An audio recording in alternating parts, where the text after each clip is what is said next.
Well, hi everyone. Ken Ham here, CEO of Answers in Genesis, Creation Museum and the Ark Encounter, and I have with me Dr. Nathaniel Jeanson in this ongoing series on rewriting history. What does that mean? Rewriting history and the new history of the human race. A new history of the human race. What does that mean? And today's episode is called The Lost Relatives of Europe. I guess they're your relatives and my relatives because you all go back to Adam and Eve. So we have all these lost relatives out there, I guess. But first of all, Dr. Jeanson, rewriting history. What do you mean by rewriting history? This is part 7, by the way. And if people want to go through all the other parts, they can go to the Answers in Genesis YouTube channel. And on the Answers in Genesis YouTube channel, you see a playlist there, and we're putting them all there. So this is part 7, and then part 8 will be tomorrow night. But tell us what you mean by rewriting history, first of all, and what you mean by saying the new history of the human race. What I mean is we live in an unprecedented era of historical investigation. For many years, we've had to rely on written documents, archaeology, and those are rather sparse. And there's many blank spots in human history that we've either had no documentation for, and I'm talking about post-Babel history, where scripture focuses heavily on the nation of Israel, but you don't really hear much about Papua New Guinea or China or these sorts of things. So the Bible doesn't mention them much, and mainstream history, archaeological history, written history also leaves many blanks. And the evidence we do have tends to focus on political entities, nations, rulers, culture, these sorts of things, which are all valid investigations. What it leaves out, though, is the history of peoples. So who do we come from, rather than what cultures do we come from, these sorts of things. So this very large question of the who of human history is accessible only through DNA. And because this is a very recent field of science, we didn't know DNA was the substance of heredity until 1953. And we haven't had human DNA sequences until the last decade or two. This is an aspect of human history that we've been unable to investigate until now. And what makes this and underscores the new aspect of this is not only the fact that we can use genetics, but also once you view the DNA evidence through the lens of the Bible and have these big picture framework pieces by which to interpret the data, finally the known pieces of human history pop out from genetics. That gives us confidence that we can start investigating the unknown parts of history, or in this case, taking the known history but looking at the people side of the equation and begin to uncover things we never thought and dreamed were true but are true. So that's the new side. It's genetic, and we're seeing it through the lens of biblical history. So the stuff we're discussing in these episodes, and especially in today's episode and following, you can find only here and nowhere else. You won't find this through commercial genetic testing companies. This is information that's new and novel. It's creation science in action. It's not just reacting to evolution. It's breaking new ground where people have not gone before, and people don't want to go, because the only way you can go there is if you adopt the biblical timescale, which is basically a swear word in our culture. You can't say 6,000 years without invoking some sort of reaction. But that is the key to understanding human history through the lens of the Bible and genetics. Well, you said go where people haven't gone before. It almost sounds like Star Trek, science fiction, but this is not science fiction. This is real observational science. And to put it in context, help people even more, according to the Bible, Noah's flood was about 4,300 years ago. 8 people came off that ark. And then everyone today, if the biblical history is true, are descendants of Ham, Shem, and Japheth and their wives, going back to Noah and his wife, and then be going back to Adam. But everyone today in this modern world since the flood are descendants of Ham, Shem, and Japheth, which means really we're more closely related than what we think, which is what you've been saying in the previous episodes and showing some fascinating insights. And so today you're going to deal with the lost relatives of Europe, but maybe give us a little recap too on what we've done before so people can catch up. Yes, for sure. So let me see if I can get the screen sharing going here again. It'll help us with a review. There we go. Okay. Me and technology, not always good friends. So as I mentioned, the big question is who do we come from? Not so much where do we come from, though that's related to it. We want to know what are the relationships among people groups today. And I want to add another little side note here. For me, this is new history. Even as a creationist, we have rightly pointed to the Tower of Babel, Genesis 11, the Table of Nations, Genesis 10, as the first impetus towards the formation of the very diverse ethno-linguistic groups that we see today. We're also very different in appearance, in language, in culture, and practices. Yet we all go back to these 8 people, and we've pointed to the Tower of Babel as the impetus for producing these differences. What has shocked me so much is to then take genetics outward from Babel and say what happened afterwards, and all sorts of even more surprises show up in ways that I never would have dreamed. I've taken for granted that the relationship between these ancient cultures and me being a Caucasian of European descent, these 3 cultures in particular have very little relationship to me. It's the, and I should mention that I'm half German. I'm not Greek, so I haven't typically adopted the ancient Greek people as my ancestors, the ancient pharaohs, because they're Egyptians, they're Africans, as my ancestors, the ancient Persians, they're Asians, as my ancestors. Typically, the people in these places adopt them as their own. I was just watching a series on King Tut, and they were talking to some of the Egyptian archaeologists and museum curators, and the modern Egyptians own the pharaohs as their heritage. It's natural. What I found out is these sorts of assumptions turn out to be wrong in ways we've just begun to scratch the surface in previous episodes. And just to whet people's appetite again for what we will be hitting, and we're going to be seeing some of these bullet points play out even today in this episode, we're going to discover that so-called black-white people exist. And what I mean is not that we are black and white, we're all just various shades of brown, but in the popular sense of black and white, Caucasian, dark skin, so forth. There are Caucasian people walking around who think they've had Caucasian ancestors for thousands of years, yet you go back just a few hundred, and you'll find they've had Africans in their family tree, and only Africans, for thousands of years. It's really shocking. We're also going to discover that most Europeans are of recent Asian ancestry, and we'll explore what that means shortly. We're also going to see that genetically European nationalities disappear within a few hundred years. So I'm proud of my German heritage, especially when Germany wins the World Cup in soccer and they do other things that are significant.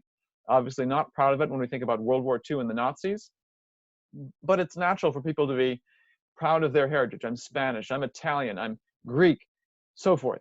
Well, we're going to find out that this sort of national identity doesn't show up for reasons that we discussed in previous episodes, and for reasons we're going to find out today. Thinking about the indigenous people of the Americas, we're going to find out that the Americas were resettled at least once before Columbus. There's a lot of focus on what happened after Columbus came and how Europeans came over. There's some really big bombshells before Columbus that no one is talking about, and we'll find out because they're not using the young Earth timescale. We're also going to go back to the most ancient history. We're going to work basically from the present backwards in time until we get to the first peoples and some of the mysteries that show up there so frequently. Who were they? What are they doing? Evolutionists view them as part of this inevitable march of progress from primitive peoples to modern ones. We're going to find out a very different narrative about these folks and some ancient catastrophes that relate to them. And my goal overall in all of this is that we can all marvel at our own stories of who we are, how we got here, the stories of those we love, and to do so in a way you've never dreamed of, I've never dreamed of before. If you would ask me 3 years ago who I am, I'd give you a very different answer than what I'm telling today. So let's dive in. We're going to now start beginning to look at the human family tree. I'll recap what we've just discussed in a moment. I want to begin, though, by thinking about a historical event that many of us are probably familiar with. The phrase, "the sun never sets in the British Empire," used during the British colonial era to refer to the massive colonial expansion of the British Crown, where they had colonial territories in the Americas, in Africa, Asia, Australia. The point being, of course, that there's so much land under the domain of the British Crown that the sun is always shining on some of it, somewhere. I want to focus on the relationship between Great Britain and India. This was something that began, at least in modern history textbooks, with the East India Company in the 1600s. They arrived on the Indian shores for commercial purposes. This, over time, became political in nature, where in the 1800s, the British Crown eventually took over and ruled India, Pakistan, and those sorts of areas here highlighted in red. The British Raj ruled for nearly a century before Pakistan and India gained their independence. So the British were in India for several centuries. And to the modern observer, most of us viewing this would likely view this event in history, knowing what we've been taught in world history class, history of Western civilization, as a monumental meeting of two very different cultures, a clash of two ancient civilizations. And what I mean by that is, if you look at history textbooks, and they will often refer to the cradles of civilization, the places where we see human state formation and early concentrated organized activity at the earliest points in history, they'll refer to these cradles, about 4, 5, 6 of them, and India shows up as one of them. So the Nile River Valley is one of the cradles of civilization. The ancient Egyptian civilizations are some of the first that we see after Babel. You have the civilizations in Mesopotamia. I remember when I took world history, we covered Sumer and these sorts of places. Those were the initial ones. The Chinese dynasties began at a very early stage along the Yellow River. One of the last to form in a relative sense would have been the Olmecs in Mexico. But again, they're early ancient history. The last one I want to draw our attention to is the Indus River Valley civilization. India has a very ancient history and they're right to be proud of it. England isn't listed here as one of the cradles of civilization, but they also have very well-known ancient monuments to the activities of our ancestors, Stonehenge being one of them. So there's a long archaeological path back to the beginning for Great Britain. There's a long archaeological path to the beginning for India, and very little, if any, record in typical history textbooks of some sort of interaction between these two. Maybe some sort of commercial spice trade route, but nothing on the scale of the British coming and ruling like they did under the British Raj. Genetics, though, we'll soon discover, has something to say about this. And another way of saying this is, when these two civilizations met, few people would have predicted that this was actually a meeting of close relatives rather than a meeting of two ancient civilizations. In episode 1, we saw that the world is smaller than we think. If you look at the history of human population growth, go back a few hundred years, and there's 20 times fewer people alive back then than alive today. So we all come from somebody, but there's a lot fewer somebodies back then than they were alive today. So if you're someone looking for a spouse, your options are much more limited than today. And you're either going to marry someone who's probably a closer relative than we're comfortable with, or you're going to look outside your group, and this is going to begin to connect the people groups of the world. We also started with our own family trees, went backwards in time, said, okay, each of us comes from 2 parents who come from themselves 2 parents. So there's 4 grandparents, 8 great-grandparents, 16, 32. That multiplication, exponential growth happens backwards in time. But within a few hundred, 1,000 years, you find out that you have billions of ancestors in your family tree, something that can't possibly be true. And the only way to solve this math problem is to begin to connect these family trees to one another. That, of course, implies, if you apply that math around the globe, that there's been much more racial, so-called racial, more appropriately ethnic change that's happened after Babel than we're used to thinking about. And we looked at the genetics of how easy this is. Dr. Jeanson, I just want to throw something else in here, just Yeah. for people to put in perspective. It's not something in your talk, and you might think that I'm way off base. But I think people also need to understand that as people spread out from Babel, or however you pronounce it, that climates were very different. You know, when we talk about climate change, there's been climate change ever since the flood. And there are places today that are deserts that you would think, how could civilization, even consider, being there as one of those particular places, one of those cradles that you talked about. But the climates were different in the past. They have changed since the flood. And so they would go out and settle areas that today we would think, why would they do that? And I just want to put that in perspective for you, for the people watching as well. Yes, and we'll get into that in great detail. There's some really wild connections and dots that begin to connect between effects of the Ice Age, its effects on climates, its constraints on where people could or could not go then versus today, which of course then affects who's related to whom, who you can marry, who's close to you, who's not. That is an extremely important topic, and we'll get to this in great depth once we move back in ancient history. Yes, thank you. That's a good point to keep in mind. We've touched on the cradles. That's just a little tease for what's going to come in the future. And we're going to see that the principles we discussed in those first 3 episodes, episode 4 as well, talking about slight differences in reproductive rates. One family might have 3 kids, one might have 2, and if you have that very subtle difference in number of children and you multiply it over just a few hundred years, you can have some consequences you never dream of. It's possible most Europeans are of recent African descent just based on reproductive rates. It's theoretically possible. Genetics can tell us whether or not this is true. We've also seen, based on genetic clocks, family tree is much shallower and shorter than we think. And as you've mentioned, Ken, this is going to have a big role then on how we synthesize archaeology, Ice Age, ancient human history together into coherent narrative, which we're going to do as we move back in time. We've seen that the global Y chromosome tree is the key to human history. That might sound like a bunch of gobbledygook. We covered in episode 6, Y chromosome is just shorthand for the male inherited DNA. And the reason we're focusing on this particular genetic compartment, which sounds somewhat confusing, has to do with the limitations of the standard genetic tests that you might pay for from Family Tree DNA, 23andMe, one of these commercial genetic testing companies, Ancestry DNA.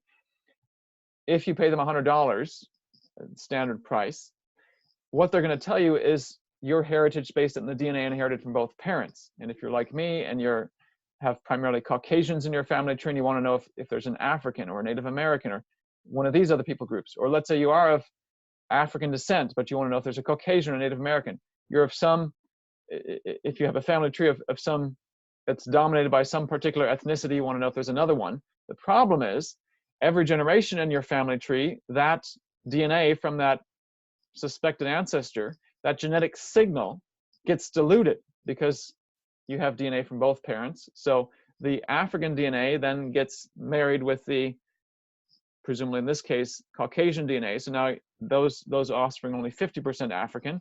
The next generation, their offspring, again, dilute by half, 25%, 12.5%, 6.25%. And we said below 10%, those readouts from these companies are likely not reliable or useful. And so these sorts of tests can only go back 4 or 5 generations, and then they lose their usefulness. And this is not because of some conspiracy or attempt to hide anything. It flows from the basic facts of biology. We all come from 2 parents who themselves come from 2 parents. And so you're trying to cram all sorts of ancestral signals into one person, and it naturally gets diluted. You can avoid that with DNA that's inherited from only one parent. We looked at mitochondrial DNA, which is inherited from mom. For technical reasons, this doesn't act as a very useful tool for interrogating human history. There's statistical limitations. The Y chromosome lacks those limitations. It comes only from dad. It's present only in males. It doesn't get diluted with DNA from females. And this, we said, is the key. It marks off 6,000, 4,500 years of time, is the key to interrogating who we came from. And what we want to do in this episode is look at some of the lost relatives of Europe, beginning to look at some raw family tree information from this Y chromosome. Now, we're not going to make it technical. Those last 2 episodes, 5 and 6, were probably as technical as we ever were going to get. From here on out, we're basically looking at family trees, which are straightforward, dates, and people. And that's really all you need to know. The first family tree I want to look at comes from a mainstream, publicly funded study called the 1000 Genomes Project. They sampled 26 populations from major regions of the globe. In gray here, you can see what I'm calling the indigenous American group. They tried to look at the DNA of people who were here before Europeans came. So they looked at the DNA from Mexicans in Los Angeles, DNA from Puerto Ricans, DNA from Colombians in the city of Medellin. They looked at the DNA from Peruvians in the city of Lima. They also looked at some African Americans in the Oklahoma area and people of African descent in Barbados. In terms of indigenous Africans, they looked at the Gambians from the Gambia, Mende people, a group from Sierra Leone in Africa. They looked at two Nigerian groups, the Yoruban ethnicity, the Isan ethnicity. And again, all these names are not things you have to remember. I'm just saying them so we know what we're talking about. There's the people from Kenya. There were 5 European groups. There were people of European descent, Spaniards in Spain, Italians in Tuscany, Finnish people, people from Great Britain. And they looked at it, this is actually a US population in Utah, but of known French descent. In South Asia, they looked at people in Lahore, Pakistan, Punjabis. They looked at Gujaratis from India. These people happen to be residing actually in Houston, Texas, but they're of Gujarati descent. They looked at Sri Lankan Tamils and Indian Telugus. These were both residing in the UK. The UK has a strong India component to it, but these are people of this descent, so they were using them as representative of these areas. And then they looked at Bengalis of Bangladesh. In terms of East Asian populations, they looked at the Japanese. They looked at 3 Chinese populations, Han Chinese in Beijing. They looked at Han Chinese in South China. They looked at the Dai minority group in China, and they looked at Vietnamese. If you're like me, you might look at this map and say, well, there's still big blank spots. How can this tell you much about the history of the globe? There's nothing in Russia, North Africa, South Africa. There's lots of stuff that's missing. Well, remember from episode 1 that we're used to looking at the globe in terms of political entities, but if you look at the globe in terms of people's population density, you notice that there are big gaps still to this day on the map where people are basically absent. Much of Australia, no one's there because of the desert. Same thing for the Sahara. Who wants to live there? There's desert down here. The Amazon rainforest, you have to clear the land if you want to have agriculture necessary to support population growth. The Rocky Mountains, ice cold in Canada, Siberia, the Tibetan Plateau, 1 billion people in China concentrated in the eastern half because this is largely uninhabited and hard to habitate. What I want our viewers to see, though, is that the 1,000 Genomes Project in sampling Indigenous Americans over here, Europeans, Africans through this band right here, Indians, and East Asians, they did a fairly good job of sampling where the people are.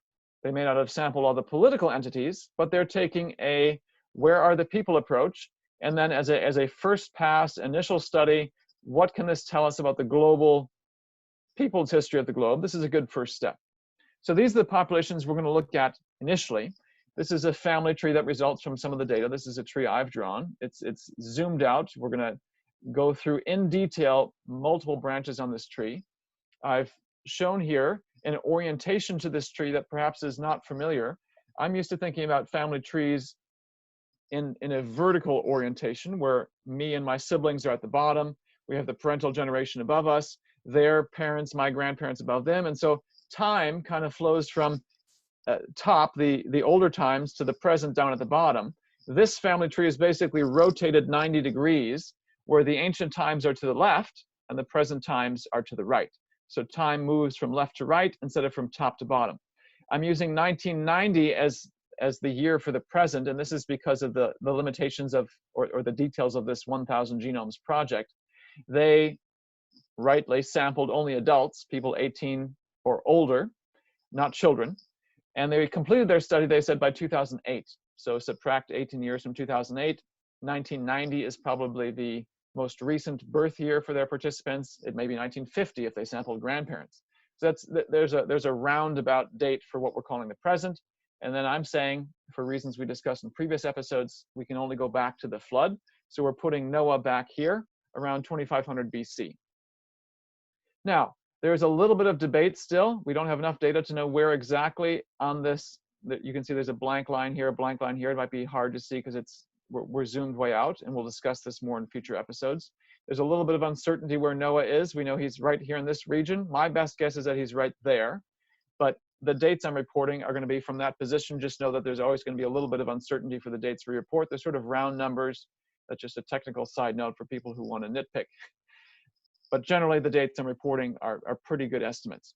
I want to draw our attention to a region of this tree that contains people related to the British Raj and India, and revisit the question with which we opened this episode.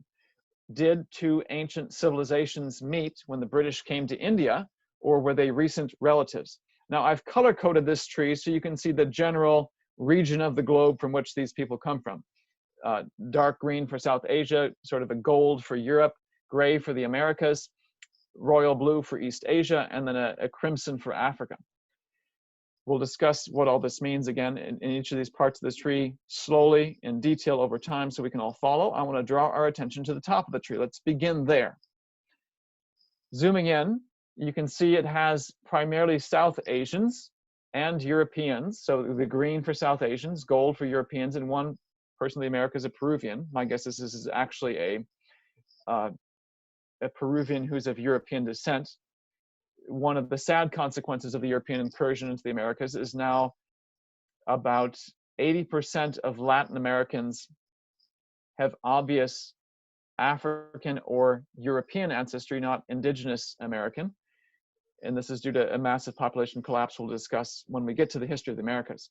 Right now, I want to focus though on the South Asians and the Europeans. And let me zoom in here so we can see the individuals in this tree. So every branch here represents one person. And you can see the locations that they come from. The Bengalis from Bangladesh are represented, Sri Lankans in the UK, Gujaratis from Houston, the Telugus. Anyway, you see them repeated here multiple times because these are multiple individuals. The 1,000 Genomes Project sampled about, on average, around 40 to 50 men per population. There were 26 populations, 40 to 50 men. So there was there's sort of a narrow section of the globe, not a ton of ethno-linguistic groups, but just 26 of them, yet they sampled a whole bunch of men from each of these groups to take a narrow but deep dive into our past. And so if we keep going here, you can see more of the same, plus eventually down here is some of the Punjabis from Pakistan. All 5 of these South Asian populations are present in this part of the tree. And I've omitted the French descent people from this tree just to keep it simple, but you can see that the major European populations represented as well. The Tuscany from Italy, the Spaniards, the British, even the Finnish show up in this part of the tree. Now, that's who is present. This is a family tree, which means we can put dates on it using that clock that we discussed in the previous episode. Well, the date, the point at which all these branches come together, is AD 1500. Now let's walk through what this means step by step, beginning with the top parts there, the green branches. There are 4 countries represented. Pakistan, the Lahore, the Punjabis from Lahore, India, the Gujaratis and the Telugus. So 1, 2, the third country is Sri Lanka, the Sri Lankan Tamils, and then Bangladesh is the 4th. What this tree means is that all 4 of these countries, 5 different ethnicities, all of them come together in the 1500s. Now, most of us have not studied Indian history. It's sort of a black box, doesn't mean much. I want us to see that this is illustrating the points we've discovered in previous episodes. Our family trees are more connected than we think. Next step, looking at the European history, something we're probably more familiar with and where it might ruffle a few feathers. I said on this branch of the tree, we've seen all 4 of these groups are present. All 4 of them come together in 1500. So this now illustrates one of those major takeaways that I mentioned at the beginning that I promised we'd eventually see. Here you can see on this family tree, Finnish ethnicity, Italian ethnicity, Spanish ethnicity, British ethnicity disappears AD 1500. Goes away. You can't talk about a long Italian Roman heritage. I don't have any problem with the Italians owning the Roman Empire as their heritage. We're seeing on this family tree, though, you can't distinguish an Italian from a Spaniard, from a British, from a Finnish at this point in the tree. There's other branches of the tree we're going to look at where these same populations show up, but in this branch, they all come together. You don't see a genetic basis for this sort of national identity just a few hundred years ago. That's one of the shocking results of the tree. You know, Dr. Jeanson, I think even Christians who believe God's word and even believe the chronology taken from the Bible of the flood 4,500 years ago and so on, I think they tend to, I think most people tend to think of, oh, these cultures just go way back and they sort of forever existed. You know what I mean? I don't think people think of that recent, 1500 AD, to think that before that time, you're saying all those particular groups didn't really exist as ethnicities. I mean, that's sort of mind-boggling just because of the mindset we have, I think. And the collaborator I was working with on this project, we nearly gave it up once we saw some of these initial results because it so strongly contradicts what we all take for granted and assume. That can't possibly be true. We must be going down the wrong path. We revisited, kept going, kept digging, like, nope, this is true. It's really shocking.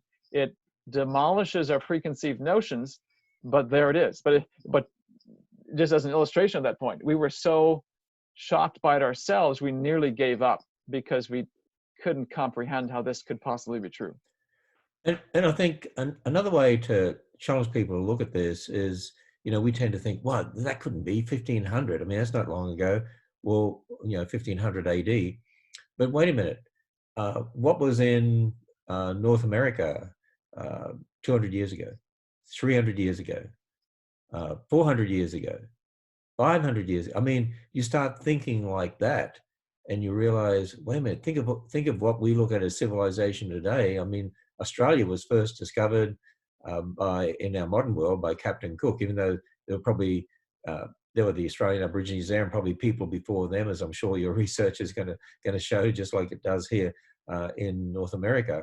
But you think about it, Captain Cook sailed up the East Coast in 1770, and 1788 the first fleet came, and then look at all the big cities in Australia and all the people. So really, 1500 AD, then you think, well, actually, yeah, I mean, we could see how all this could arise since that time. So I think people need to rethink history based on the Bible's chronology, and then you're looking at all this genetics that's rewriting history as we tend to think of it, but it's really confirming what the Bible teaches. Exactly. And 1500, this is just 8 years after Columbus arrives in the New World. That resets how we think about time as well. I know as being born and raised in North America, that's how I think about the history here. It sort of starts in my mind, for better or for worse, with Columbus. We'll discuss about why that's not a good place to start in subsequent episodes. But I think of the European history and the New World starting there, and having been to Germany many times, it just seeing some of these old castles and the history that stretches way back beyond 1776 for the United States, and these sorts of things, like, oh, there's a lot more history here than I've previously appreciated. So this as well then demolishes things we've taken for granted. And if it's hard to believe, I want to re-emphasize, it's part of the reason we began with those first 6 episodes. This happens because of the principles that we discussed. These people come together because there aren't that many people around. They have to come together because there are limited number of options. There are fewer somebodies back then. Go back to 1400, there's 20 times fewer people on the planet than today. And we looked at the math of our family trees. You can't keep doubling your number of ancestors. My parents have to be more related to each other than I'm used to thinking about. All of these things are now playing out. Racial change plays out. Ethnic change plays out. Silent takeover of countries plays out in this family tree in ways that are shocking. And of course, the biggest shock is, I've emphasized the connections among peoples in South Asia. I've emphasized the connections among people in Europe. The biggest shock is this tree says there are connections between Europe and South Asia in AD 1500. That when the British came over in 1600, this was not a meeting of 2 ancient civilizations. In one sense, it was. There were civilizations in these geographic locations that have ancient histories. The peoples that are meeting shared a recent common ancestor. So think about in our minds how we view the peoples on these respective places. Most people would say, well, obviously you've got 2 different so-called races, ethnicities shown on this screen. We have two different languages being spoken. And in fact, there's a whole multitude of languages in South Asia. This family tree says these 2 people could very well be close relatives. Now, I mentioned there's going to be other parts of the tree that have Europeans, other parts of the tree that have South Asians. Let me tease with a shocking ramification here. What this implies is I might be more related to a South Asian than I am to Ken Ham, or Ken might be more related to a South Asian than he is to me. There are Europeans whose closest relatives are thousands of miles away and not just the next European country over. That's what this family tree is saying. The world is smaller than we think. We said the reason, of course, for this is the hockey stick shape human growth curve for human population. It shoots up around 1400, 1500. And again, looking backwards in time, far fewer somebodies back here than there. People groups have to come together. That same hockey stick shape exists for the European population growth. It goes down here because of the Black Death. Black Death wasn't really present in South Asia, so it doesn't have that dip. But again, the same hockey stick shape here. Family trees are more connected than we think. We've already seen that ethnic change can happen a lot faster than we think. Well, there's at least one major ethnic change that's happened here, either Caucasians going to South Asians, darker skinned South Asians, or vice versa. Again, we've seen it has to be true because our family tree is shorter. This whole tree gets compressed into 4,500 years. That's the way it plays out. It raises the question of, well, what possibly could explain this? Why? Why are these two groups connected? I can see, yeah, fine, the family tree says there's a close genealogical relationship, but why? Who moved between these two places? Who was the ancestral population? Well, let's just stop before we answer that question and say, these are the lost relatives of Europe. These are people we never would have dreamed are close relatives of Europe. And in our next episode, we'll try to answer the question of why they are the case and discover more shocking relationships and historical events that explain what we see, but have probably never been connected in the way we're connecting them prior to this time. This is the new history of the human race, and we're just beginning this deep dive into the human family tree to discover things that I never would have dreamed of discovering 5-10 years ago.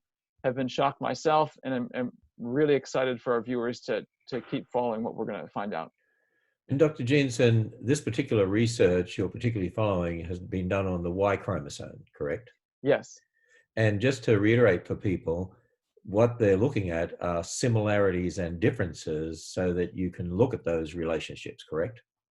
Yeah, what we're doing is using the Y chromosome simply as a tool because we don't have historical records. I mean, my dad has done a deep dive into our family tree, but go back maybe to the great-great-grandparent level and information's gone. We can't go back any further. So the DNA is simply a tool to say, let's take it back a little bit further and reconstruct a family tree for all of us. And to do that, you're looking at rates of change, rates of mutations, changes that you see, there are differences that you see there in the Y chromosome. Yes, there's going to be differences between I have 3 boys, so my Y chromosome is going to be different by just a few letters from me to them, and you can see that and then create a family tree on that basis.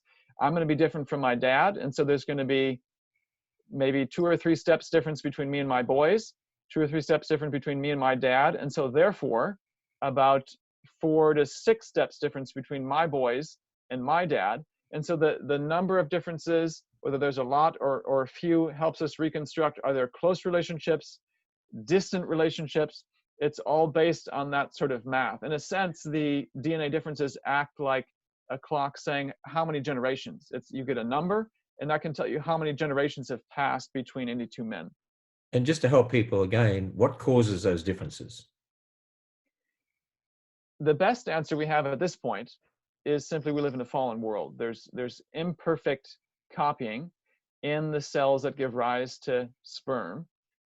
We don't live in the perfect creation anymore. It's been cursed because of man's sin. And so what would have been a process of perfectly preserving what God created is now imperfect. This leads to, even through Y chromosome mistakes, to some diseases over time. Fortunately, many of them do not give rise to disease. And these are the differences we can use then as a clock to chart the number of generations between any 2 men on the globe. So even in a fallen world, God has made DNA so robust, it can have incredible mistakes, problems, changes, and still we're able to live on this planet. And, maybe this is off topic, but wouldn't that mean that human life can't go on forever? There's going to come a time when the mistakes are just too great.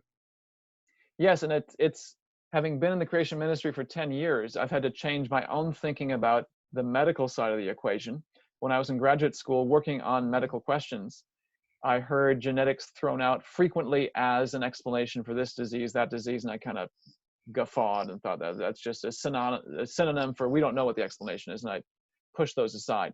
Looking at these rates of change now, I'm beginning to suspect that we might be reaching a threshold. So for DNA that's inherited from both parents, typically if your parents are not that closely related, you might get a mistake version from dad, but mom still has a good version, so it's masked. Well, I'm beginning to wonder if we've reached a point where our ability to mask the accumulation of mistakes since the fall is declining, and that genetics might in fact be a dominant explanation for the diseases that we see today. And this is something where creationists might actually take the lead. It's not something I would have predicted, because I typically think of questions of the past as disconnected from questions of the present. Well, here's something where they begin to interface and meet, and how you view the history of human DNA differences will affect how you view their function, whether they're mistakes that do something good, or in evolution, they're beneficial and have accumulated over time to help us make us who we are, or they're degradation from a perfect creation that'll affect how you do medicine. So there are surprises to me even that are showing up, and they ultimately come from how we view the origin of these DNA differences, and they have ramifications for how we treat them. Well, this is really powerful stuff, and you're doing number 8 tomorrow, part 8 tomorrow. So what's part 8? Just the topic here today was the lost relatives of Europe. What's tomorrow? We want to begin to ask the question of why Europeans, like the British and people in South Asia, Indians and Pakistanis, have this close genetic relationship. The question I want to ask is, how many people, and not just Europeans, how many people are of Mongol descent? Mongols, of course, being the Central Asian people group that arose in the 1200s and created the world's biggest empire. How many people are of Mongol descent and don't know it? And this is not something you can find the answer to with your commercial genetic test. This is an answer you can find only here. So I hope our viewers will tune in for episode 8. And this will all be put in book form for 2021. And you'll be releasing a book then. That's going to be a phenomenal book. I think it'll be very, very popular. And people can go to the Answers in Genesis YouTube channel, and there's a playlist there that has all the previous 6 parts. We'll add part 7 now, and then part 8 tomorrow. So we look to see people come back tomorrow, and I'm looking forward to it. Thanks, Dr. Jeanson.